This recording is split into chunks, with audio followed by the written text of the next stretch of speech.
আমি আসলে থ্যালাসেমিয়া রোগ সম্বন্ধে জানতাম না, এখন আপনাদের কাছে শুনলাম।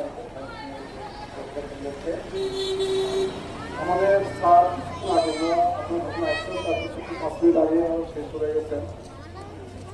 এখন আপনারা আসছেন, এখন অফিস নিচ্ছেন আপনি সাহায্যের জন্যে।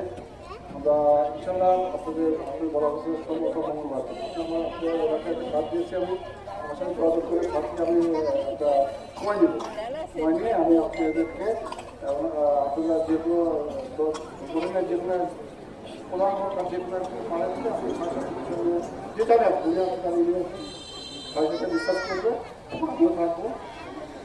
তার আপনাদের যা চাহিদা বা তাদের সাথে বলেন, ইনশাল্লাহ আমরা আমাদের দপ্তর থেকে আমাদের অফিস থেকে আশা করি একটা সাহায্য পাবো। সেগুলো আমি আপনাদের জানি না, বলতে পারছি না। শুনলাম যে আপনাদের কাছে যে 1 মাসে প্রতি মাসে তথ্য সপ্তাহে তথ্য দিতে হয়, আপনি সেই তথ্য দেওয়ার পরেও থেকে আয়োজন করবেন, যা বলেন আপনারা। ঠিক আছে, সব কিছু শুনলাম। আমি আমার বক্তব্য এইটুকু প্রতিষ্ঠা করতে চাই। আল্লাহ হাফেজ।